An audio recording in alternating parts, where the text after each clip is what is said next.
Bueno, la seguimos, acá tenemos otro mensaje. Hola Coquito, alguien lo dijo más fácil. El universo y la estupidez humana son infinitas. Graciela. Sí, eso fue Einstein. Y acá hay otro mensaje, yo lo voy a leer, no sé lo que quiere decir, pero estamos quietitos en la espesura del monte mimetizándonos. Momento de callar porque los Carlitos, falta la leña. Falta la letra ñ por los chacales que escuchan y copian. Poner la mente en código, guerrilla telepática. Pronto vayamos a lo de Raúl. Y tenemos un saludo para Anita de Florida, que siempre nos escucha. Le mandamos un saludo grande. Bueno, estábamos hablando de los temas de la energía eléctrica, que se nos fue el programa, se nos debió, pero bueno. Y quería hacer un comentario porque ahora parece que vino Macri y se hace la regasificadora, ¿no? Bueno, Macri dijo que sí, que iba a hacer le iba a comprar gas a Uruguay, que por lo tanto se creaban las condiciones para hacer la regasificadora. Yo simplemente quiero hacer un par de observaciones, ¿no? Primero, un contrato para que Uruguay pudiera hacer la regasificadora con la garantía de que Argentina va a comprar, tendría que ser un contrato largo, ¿verdad? Porque este es un tema de 15 años, como estaba planteado, no sé cómo estaría planteado en el futuro, ¿no? Pero son temas de ese orden de longitud, ¿verdad? Así que tendría que ser un contrato por el cual Argentina se comprometiera a comprar gas durante un plazo prolongado a un precio que justificara, ¿no? O sea, no sé, pagándole un canon por cada unidad de térmica, o sea, 1.000.000 de BTU o lo que sea, un metro cúbico de gas, que comprara, y con un mínimo, con un compromiso de comprar un mínimo de unidades durante el año, ¿no? Para poder justificar la inversión. Ahora, con la medida que está tomando Macri, con el aumento de energía eléctrica, del precio de energía eléctrica domiciliaria para la ciudad de Buenos Aires y para la provincia de Buenos Aires, para otros lados del país, del orden del 500, del 600%, que van a ser seguidas por un aumento del gas, porque ahora ya se vienen los aumentos del gas. Es evidente que va a bajar el consumo, ¿no? A su vez parece que hicieron contrato para comprarle gas a Chile, gas que viene por la vía de gas natural licuado, o sea, el mismo procedimiento del gas que le comprarían a Uruguay, solo que en Chile ya están las plantas regasificadoras, ¿no? Y eso no implica el mismo tipo de compromiso de compra, ¿no? O sea que ya tienen un proveedor, que es Chile. No, ya tienen varios, o sea, tienen a Bolivia, sí. Tienen el gas que producen ellos, que probablemente esa producción va a aumentar, porque tienen la segunda reserva mundial de gas shale, y tienen ahora a Chile, ¿no? Bueno, yo lo único que quería plantear es mi duda de que con un consumo que por lo menos por el próximo año, los próximos 2 años, 3 años va a disminuir. ¿En dónde? Y en Argentina, si están aumentando los precios de la energía eléctrica, lo están multiplicando por 5, los del gas no se sabe todavía, pero van a tener un aumento muy grande, es obvio que el consumo va a disminuir, ¿no? Entonces, yo tengo mi duda nada más, eso quería plantear. Bueno, vamos a pasar rápidamente, porque el programa ya pasó más de la mitad, bastante más de la mitad, a volver un poco, a retomar un poco la discusión que quedó planteada el programa pasado con la participación de Rodrigo Alonso, ¿verdad? Participación que fue muy, muy bien recibida por los oyentes, y generó algunas respuestas, algunas directas y otras más indirectas. En particular, en Brecha salió un artículo que vamos a ver si da tiempo de leerlo todo. ¿Tú te acordás? Porque vos sabés que lo escribí acá, lo pegué acá, pero no tengo el nombre del autor. Escalar la montaña. En los primeros 10 años de gobierno del Frente Amplio, el ingreso de los uruguayos, y en especial el de los más pobres, creció a tasas excepcionalmente altas. Sin embargo, tanto las fuentes de crecimiento como de la redistribución se han agotado. El desafío es cómo seguir. Bueno, el título este es un buen resumen de algo que planteó Rodrigo el programa pasado, que nosotros también hemos planteado, ¿verdad?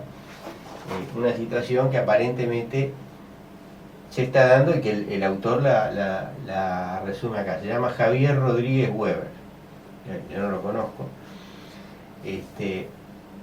Seguimos leyendo. No ha sido la primera vez en nuestra historia que se combina crecimiento con redistribución. Tampoco se trata de una experiencia inédita en la región.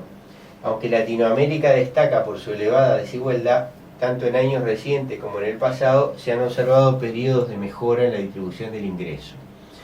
Si generalizamos a partir de esas experiencias, puede sostenerse que para reducir la desigualdad en forma sustantiva y sostenible es necesario transitar dos etapas. Una primera en la que deben superarse desafíos enormes y luego otra en la que las dificultades son aún más grandes. Acá nos permitimos una aclaración, lo digo yo, no lo dice Javier Rodríguez, ¿no? ¿Javier? Sí, Weber. No, sí, pero Weber es segundo apellido. Bueno, Sí. no lo dice el autor, lo digo yo. El autor habla de distribución, mejora en la distribución del ingreso, pero no habla de mejora del cambio en la distribución de la riqueza. Yo me atrevería a decir que la distribución de la riqueza se ha concentrado más que se ha reducido, ¿verdad? O sea, la distribución de la riqueza es peor, ¿verdad? Bueno, un país que tuviera un sistema tributario, acá sigo leyendo, un país que tuviera un sistema tributario regresivo, donde la desigualdad se incrementa una vez que se tienen en cuenta los impuestos, con un gasto público social escaso y destinado a sectores de altos ingresos, donde los sindicatos apenas existen y el Estado se abstiene de regular el mercado de trabajo para dejar actuar las asimetrías de poder entre empresarios asalariados, y cuando interviene lo hace en favor de los primeros, no es difícil saber qué hay que hacer para reducir la desigualdad. En este caso sería más bien para aumentarla, ¿no? Pero concretar las políticas necesarias es difícil, porque debe vencerse la resistencia de los más poderosos, quienes se benefician de la elevada desigualdad. Sin embargo, en ocasiones ello ha sido posible, como ocurrió en Uruguay en los periodos recientes y en la década 40 del siglo pasado, o en Argentina durante los mismos años, o en Chile entre 1940 y 1973. En todos estos casos, el cambio político abrió una etapa en la que se acometieron reformas económicas e institucionales que permitieron reducir la desigualdad. El problema que enfrentamos hoy, y también se enfrentó antes, es que estas reformas ya han sido hechas. En Uruguay el periodo de caída de la desigualdad se limitó a 4 años, entre 2008 y 2012. Este dato está bueno, ¿verdad? Es decir, que la tendencia progresiva se detuvo antes de que llegara el enlentecimiento de la economía, probablemente porque para entonces las reformas ya habían dado lo que podían dar. Aunque podría modificarse para mejorar su impacto redistributivo, es el caso de la reforma tributaria, los efectos de ello serían marginales. El desafío es transitar hacia la nueva etapa, y es allí donde los latinoamericanos hasta ahora hemos fracasado. La fase de distribución estática, que ha consistido en distribuir mejor los ingresos generados por un sistema económico que no ha transitado por cambios estructurales, se ha superado. En esto lo digo yo, claro, corto, coincide más o menos todo el mundo, ¿verdad? O sea, una estructura productiva que sigue basada en un mercado interno dirigido básicamente al consumo de bienes importados y obviamente de servicios en gran parte generados localmente, ¿no? Y en la parte productiva unas exportaciones basadas básicamente en manufacturas de origen agropecuario, pero sobre todo en productos primarios, ¿verdad? Se va la soja, se va el arroz incluso en en muchos casos con cáscara, ¿no? La carne enfriada, en fin, sí, con un bajísimo nivel de manufactura. Bueno, ha habido cambios cuantitativos en la medida que el ingreso creció, ahora sigo leyendo, y ello fue una condición necesaria para la redistribución, ya que la posición de los privilegiados habría sido mucho mayor si su ingreso no hubiera mejorado también. Dicho, lo digo yo, en criollo, al crecer la torta da para que todo el mundo reciba pedazos mayores, ¿no? Aunque la distribución relativa no sea mayor, pero como crece la torta, los pedazos igual son más grandes. Asimismo, tanto el fortalecimiento de los sindicatos como los efectos de la reforma laboral habrían sido mucho menores si el desempleo no hubiera registrado mínimos históricos. Pero ese ciclo se ha acabado y quienes deseamos profundizar la reducción de la desigualdad nos enfrentamos, en mi opinión, a tres alternativas. Acá el articulista, el autor, declara cuáles son sus objetivos, ¿verdad? Que son, diría yo, modestos. Profundizar la reducción de la desigualdad. Tipo, no quiere tocar el modo de producción, no quiere tocar la estructura de la sociedad, ¿no? La estructura capitalista. Entonces dice que la primera sería de sencillar hasta que aclare. Voy a sintetizar un poco porque si no, no me da el programa, pero la primera sería de sencillar hasta que aclare, o sea, no hacer cambios, reducir, digamos, lo que se está haciendo, ¿verdad? ¿Qué es lo que se está haciendo? Bueno, dejó de aumentar el salario real, eso lo dijimos en un programa anterior, y se transparenta con el aumento que se les da a los jubilados, ¿verdad? Que es un aumento prácticamente igual a la inflación, y las jubilaciones aumentan de acuerdo al índice medio de salario, por aquella reforma constitucional que se hizo ya unos cuantos años. Entonces, está claro, se estancó el salario real, ¿no? Y se mantiene el funcionamiento de la economía como venía. El autor dice que hay una segunda opción, él va a dar tres, que sería galopar hasta enterrarlos en el mar, cita acá una vieja canción, avanzando en medidas que redistribuyan el ingreso y la riqueza, elevando, por ejemplo, el salario más allá de lo que ocurra con la productividad e incrementando la imposición al capital sin preocuparnos por las consecuencias que esto pudiera tener en la inversión. El problema con esta estrategia es que termina mal, más temprano que tarde se produce un retroceso, sea porque los desequilibrios conducen a periodos de estanflación que reducen el salario real, y acá vuelvo a interrumpir la lectura. Yo creo que la estanflación ya la tenemos, porque estanflación quiere decir estancamiento con inflación, y tenemos estancamiento, o sea, yo creo que a estas alturas es obvio que el Producto Bruto Interno no está creciendo, o sea, ahora van a salir, en marzo van a salir los datos del cuarto trimestre, entonces en el año va a haber posiblemente un muy discreto crecimiento del Producto Bruto Interno, pero yo creo que ya se puede afirmar con un grado de certeza muy alto que el Producto Bruto Interno está estancado.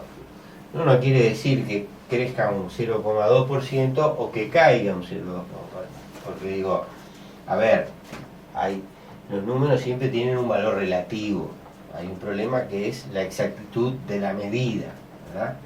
O sea, nosotros no podemos pretender hacernos la idea de que el concepto de Producto Bruto Interno es un concepto absolutamente exacto. Entonces, si crece un 0,1 o cae un 0,1, eso es estancamiento. O sea que tenemos el estancamiento y obviamente tenemos la inflación. Ya salió una estimación de una consultora privada de que la inflación de enero se va a disparar al 2,5%, parte como efecto de este aumento de las tarifas, o sea que ya la tenemos la estanflación. Pero sigo leyendo. El problema con esta estrategia es que termina mal, bueno, se produce estanflación porque se acaba, cae la inversión, ¿verdad? Así sea por una cosa o por la otra, por ambos, es que han naufragado en nuestro continente los intentos de reducción de la desigualdad, o sea, por la vía de aumentar los salarios, financiar el déficit fiscal con emisión monetaria, lo que venía haciendo de alguna manera, el tema es más complejo, pero para que los oyentes se hagan una idea de lo que venía haciendo la Argentina hasta determinado momento, no hasta el último momento, ¿no? Pero el kirchnerismo hasta hace un par de años, algo así, ¿verdad?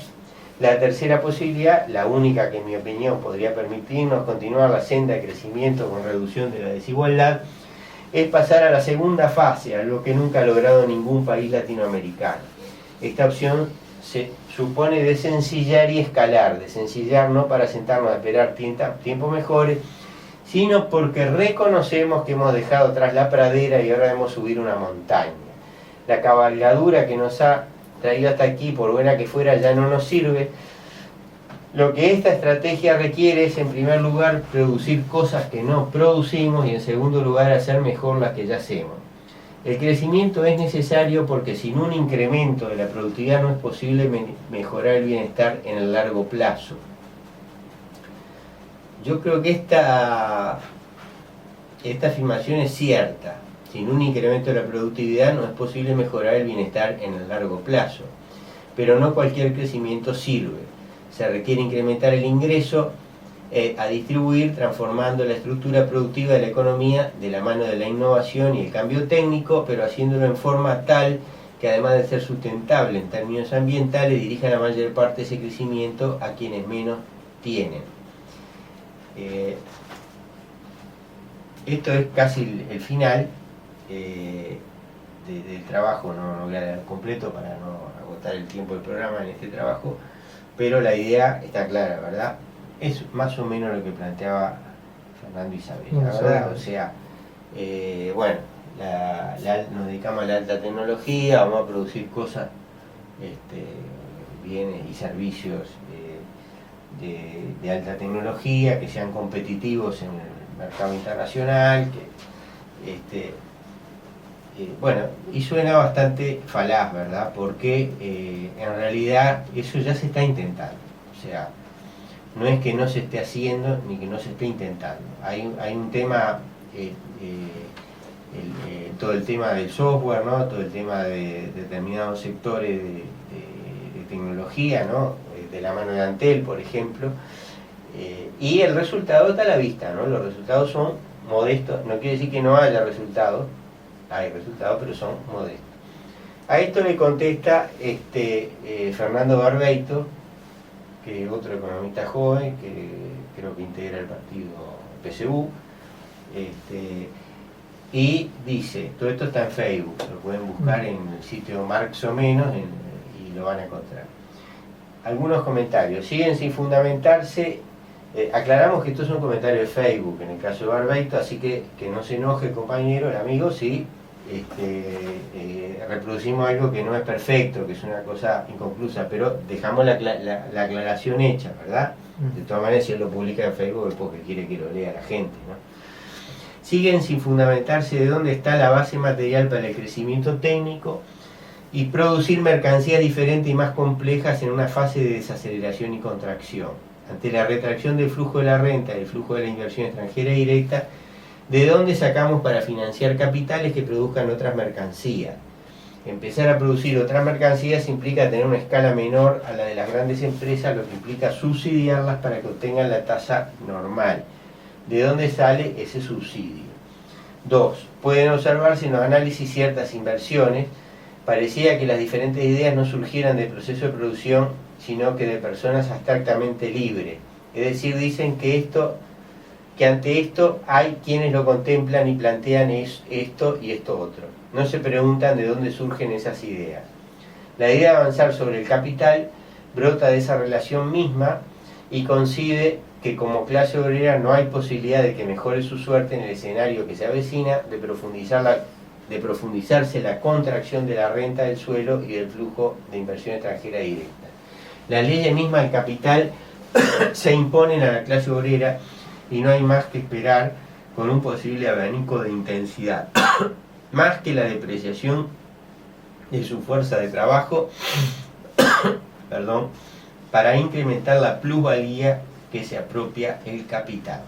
es producto de una conciencia que se reconoce en su enajenación en el capital.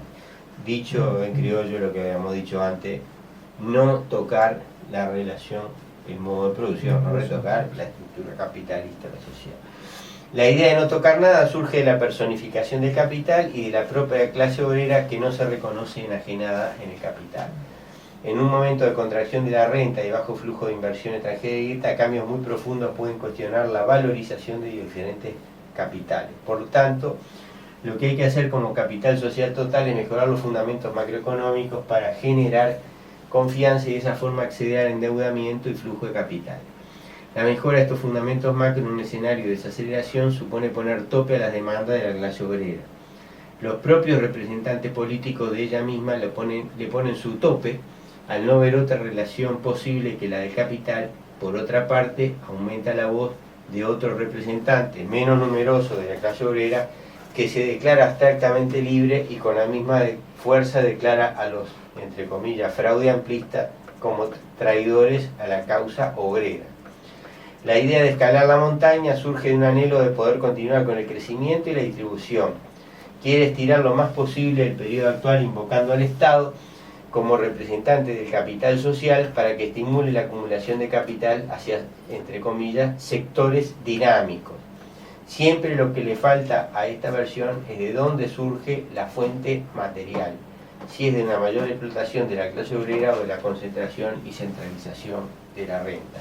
Si es lo primero, es la idea de no tocar nada, pero potenciada. Y si es lo segundo, no tiene mucho de diferente que lo de avanzar sobre el capital, quizás el no reconocerse en la enajenación. Yo creo que sí, que están bastante bien planteados los dilemas, ¿no? O sea, necesitamos invertir más, ¿de dónde sacamos, no? Para hacer gráficos, propiedad de uruguayos en la banca en el país, propiedad de residentes, hay alrededor de 25.000 millones de dólares. 25.000 millones de dólares, para que los oyentes se hagan una idea, es la mitad del Producto Bruto Interno del país en un año. Y si nos ponemos a hacer viviendas de 100.000 dólares, 25.000 millones de dólares son 250.000 viviendas. 250.000 viviendas. Fíjense que este plan de vivienda de interés social, que el título es completamente mentiroso porque el interés social no tiene nada, ¿no? Pero eso lo han reconocido inclusive la jerarca del gobierno, ya ahora lo llaman vivienda promovida, ¿verdad? Va a construir desde que está vigente, más o menos empezó a funcionar en 2013 por ahí, en los 5 años, digamos, a partir de 2013 seguramente no va a pasar de 10.000 viviendas, ¿no? O sea que con la plata que hay en los bancos, propiedad de residentes en el país, o sea, básicamente la plata de los capitalistas uruguayos, ¿no? Pequeños y grandes, hay para construir 250.000 viviendas. Ahora, o sea, la plata está, ¿no? El tema es, como decía un coreano, entonces, ¿cómo haciendo? Entonces, ¿cómo haciendo? ¿No? La plata está, o sea, el país genera, ¿no? Genera un nivel de excedente, de plusvalía, porque esa plusvalía, ese excedente se generó en el país. No sé qué porcentaje, seguramente mucho más del 95%, ¿no? El país genera ese excedente, puede generar ese excedente, el tema es quién se lo apropia y qué hace con él. Lo que pasa es que sí, la plata está, pero como pasa con la vivienda de interés social, los ingresos de los trabajadores no alcanzan para comprar esa vivienda, ¿no? Y le pasa como un conocido tuyo que tiene un apartamento para vender, pero claro, cuando los que lo compran necesitan tener un ingreso de como 70.000 pesos, ¿no? No estamos hablando de un apartamento de lujo cosito frente a la Rambla, ¿no? Hablando de una vivienda de tipo medio, ¿no? Sí. Tampoco muy modesta, pero tipo medio, ¿no? Medio tirando para abajo, necesitan 70.000 pesos. Entonces, claro, ¿cómo haciendo? Bueno, yo por último, como nos criticaron por hablar un minuto, vamos a volver a hablar un minuto, no dos, del tema de fondo, ¿no? El tema de fondo es la ruptura de este orden social, ¿no? Ahora, como decía una querida amiga que estuvimos conversando ayer, el socialismo no es un tema de cuchillo y tenedor, ¿no? Evidentemente, cualquier cambio de la estructura productiva implica un trastorno, ¿no? Del proceso productivo, y no necesariamente implica que los trabajadores después van a tener más bienes, van a acceder a más bienes. Yo creo que el socialismo es un problema, por lo menos durante bastante tiempo, un problema más de dignidad, ¿no? que de consumo, ¿verdad? Ahora, queremos seguir viviendo en este sistema con las condiciones que tiene, ¿no? de marginación, de explotación, de desigualdad, de indignidad. Es un sistema básicamente indigno, o queremos vivir en otra cosa. Y como decía Martí, acá terminamos, la libertad es cara y hay que estar dispuesto a pagarla por su precio o resignarse a vivir sin ella. Bueno, vamos a saludar a los queridos oyentes y nos hablamos la semana que viene, ¿verdad? Hasta la semana que viene. Y no cabe el tartamudo